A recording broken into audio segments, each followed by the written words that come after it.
Kebanyakan para ulama berpendapat bahwa rukun umroh ada 5, yaitu ihram, tawaf di Ka'bah, sa'i antara Bukit Sofa dan Marwah, tahallul, dan tertib. Ihram artinya berniat melaksanakan umroh, diikuti bertalbiyah.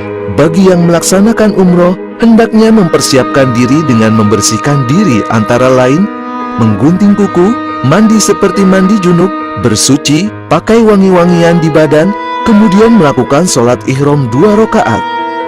Kain ihram untuk laki-laki terdiri dari 2 helai kain yang tidak berjahit, utamanya berwarna putih. 1 helai untuk disarungkan dan helai yang lain dipergunakan untuk menutup pundak atau selendang. Adapun pakaian ihram untuk wanita adalah mukena sholat, utamanya berwarna putih dan tidak menutup muka dan tidak menggunakan kaos tangan. Larangan-larangan ihram. Apabila seseorang yang umroh telah berniat umroh, maka wajib baginya menjauhi larangan-larangan ihram yang terbagi dalam 3 macam. Pertama, larangan yang khusus bagi laki-laki, yaitu memakai pakaian yang berjahit atau yang membentuk tubuh, atau sebagian anggota tubuh seperti kaos kaki, menutup kepala dan muka, dan memakai sepatu yang menutup mata kaki. Kedua, larangan khusus untuk wanita, yaitu menutup muka dengan sesuatu yang melekat dengan kulitnya, dan memakai 2 sarung tangan. Ketiga, larangan untuk laki-laki dan wanita, yaitu tidak jidal, rafas, dan pusuk, tidak memakai harum-haruman, tidak membunuh binatang buruan, tidak berjima atau senggama, tidak mencabut atau mencukur rambut, tidak menggunting kuku, dan tidak merusak tanaman. Apabila niat ihram dilakukan setelah sholat fardu, maka dia tidak perlu lagi melakukan sholat sunnah ihram 2 rakaat. Setelah itu, memasang niat umroh. Labbaik Allahumma umratan, nawaitul umrata, wa ahramtu biha lillahi ta'ala. Artinya, aku penuhi panggilanmu ya Allah untuk beribadah umroh. Lalu diikuti dengan talbiyah. Labbaik Allahumma labbaik, labbaik la syarika laka labbaik, innal hamda wan ni'mata laka wal mulk la syarika lak. Labbaik Allahumma labbaik, labbaik la syarika laka labbaik, innal hamda wan ni'mata laka wal mulk la syarika lak. Ihram wajib dilakukan di mikot yang dibagi 2 macam, yaitu mikot zamani, artinya mikot waktu, dan mikot makani, artinya mikot tempat. Para ulama berpendapat bahwa mikot zamani untuk umroh adalah sepanjang tahun bagi orang yang selain melakukan haji. Maka siapa saja boleh berihram dan melakukan umroh sepanjang tahun. Sedangkan Imam Hanafi berpendapat umroh itu makruh tahrim jika dilakukan pada hari Arafah dan 3 hari sesudahnya. Dasarnya adalah perkataan Aisyah radhiyallahu anha, umroh itu diperbolehkan sepanjang tahun kecuali 4 hari, yaitu Arafah, Idul Adha, dan 2 hari setelahnya. Adapun untuk mikot makani, maka manusia dibagi dalam 3 kelompok. Pertama, afaqih, yaitu orang yang tinggalnya di luar kawasan mikot. Apabila ia ingin melaksanakan umroh, maka tidak boleh melewati mikotnya, kecuali dalam keadaan ihram. Rasulullah Shallallahu Alaihi Wasallam telah menetapkan mikot bagi penduduk masing-masing wilayah. Diriwayatkan dari Ibnu Abbas radhiyallahu anhu, Rasulullah Shallallahu Alaihi Wasallam telah menetapkan mikot untuk penduduk Madinah di Zulkhulaifah yang kini dikenal dengan Masjid Bir Ali.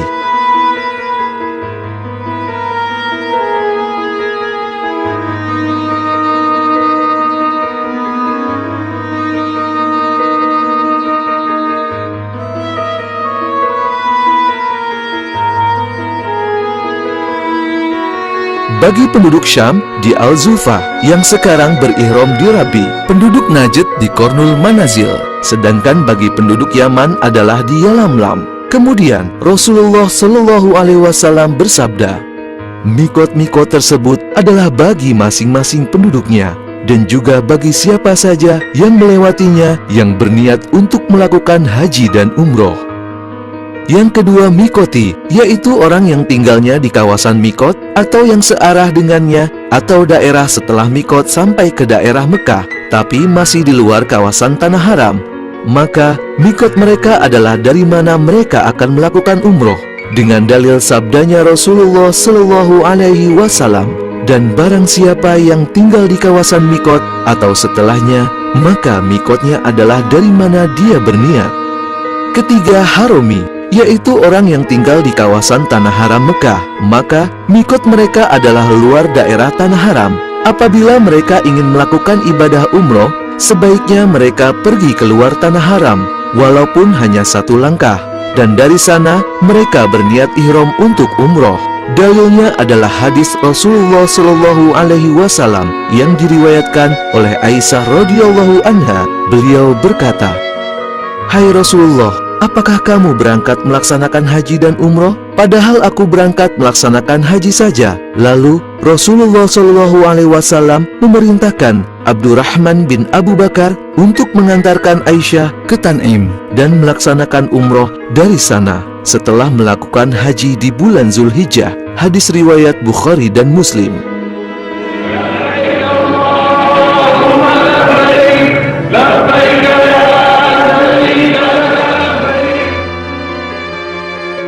Menurut para ulama, disunahkan perbanyak baca talbiyah, mulai dari niat sampai ketika mau melakukan tawaf.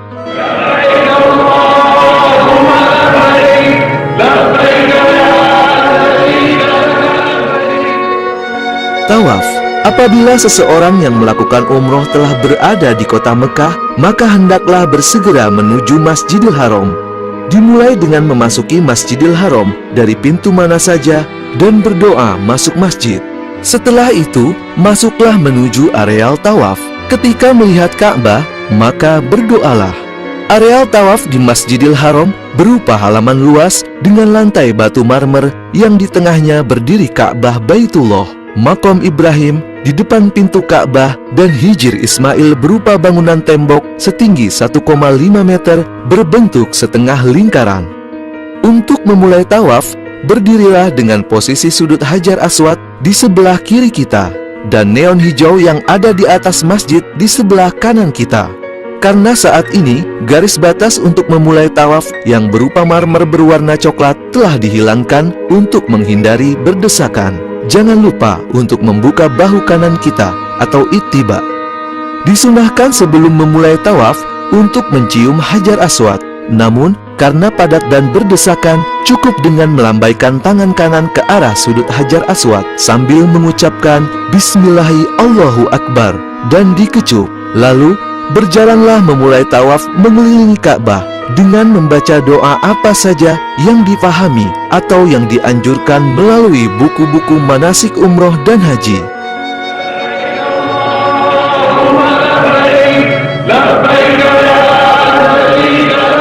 Ketika mencapai rukun Yamani, yaitu sudut sebelum sudut Hajar Aswad, berikan isyarat dengan melambaikan tangan kanan dan ucapkan Bismillahi Allahu Akbar tanpa dikecup. Dilanjutkan dengan doa Rabbana atina fid dunya hasanah wa fil akhirati hasanah wa qina adzabannar.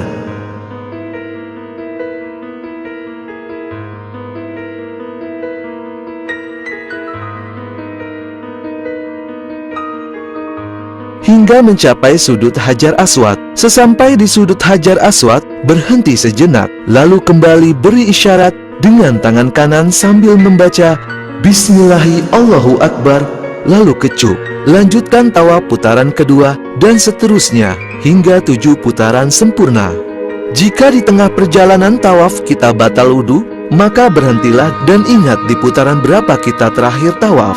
Maka berwudulah dan lanjutkan kembali tawaf di mana tempat terakhir kita batal wudu untuk menyempurnakan 7 putaran.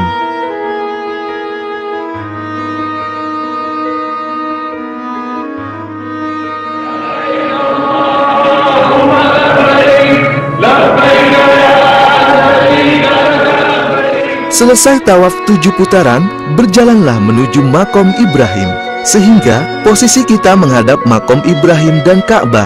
Bagian yang ada pintu Ka'bah atau multazam Carilah tempat yang tidak menghalangi jamaah lain yang tawaf, atau jika terlalu padat, dapat sholat di mana saja di Masjidil Haram. Lalu, sholat sunnah 2 rakaat. Rakaat pertama setelah Al-Fatihah membaca surat Al-Kafirun, dan rakaat kedua setelah Al-Fatihah membaca surat Al-Ikhlas.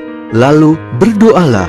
Setelah sholat sunnah 2 rakaat, lanjutkan dengan minum air zam-zam yang berada di pinggiran tempat tawaf untuk menyegarkan diri sambil berdoa, Allahumma inni nas'aluka ilman nafi'an wa rizqan wasi'an wa sifaan min kulli da'in birahmatika ya arhamar rahimin.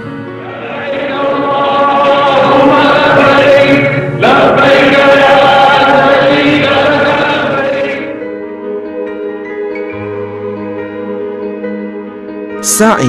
Berjalanlah menuju Bukit Sofa untuk memulai sa'i. Ketika naik ke Bukit Sofa, baca doa, Bismillahirrahmanirrahim. Abda'u bima bada'allahu bih wa rasuluh. Inna as-safa wal marwata min sya'airillah. Faman hajjal baita aw i'tamara fala junaha alaih an yattawwafa bihima wa man tatawwa'a khaira fa innallaha syakirun alim. Setelah berada di Bukit Sofa, menghadaplah ke Ka'bah dan berdoa. Lalu, mulailah berjalan menuju Bukit Marwah dengan banyak berdoa apa saja.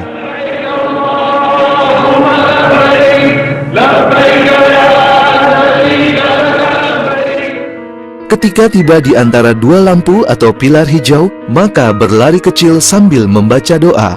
Rabbighfir warham wa'fu wa takarram wa tajawaz amma ta'lamu innaka ta'lamu ma la na'lam innaka antallahul a'azzul akram. Bagi wanita cukup berjalan cepat saja.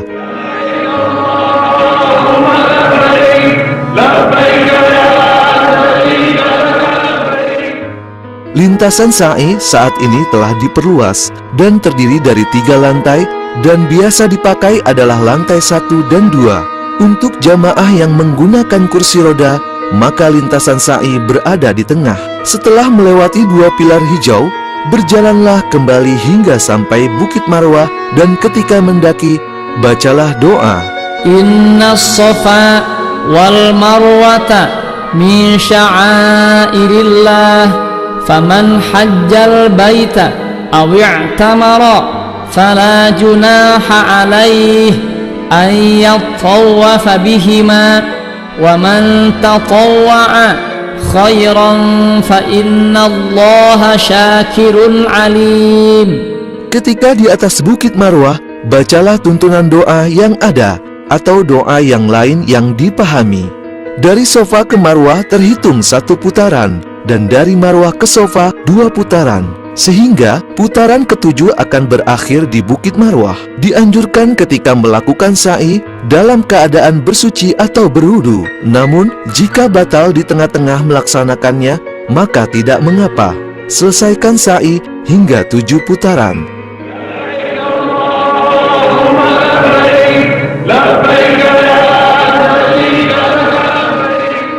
Tahalul.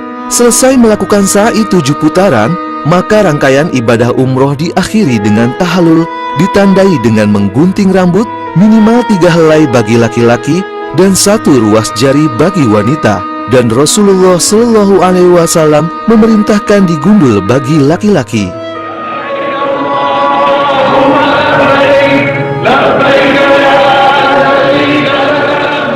Untuk jamaah haji Indonesia, kebanyakan adalah haji tamattu, yaitu umroh dan haji dikerjakan terpisah. Umrohnya menjadi wajib dan ketika telah selesai mengerjakan umroh, maka menunggu sampai tanggal 8 Zulhijjah untuk kembali berihram dengan niat haji.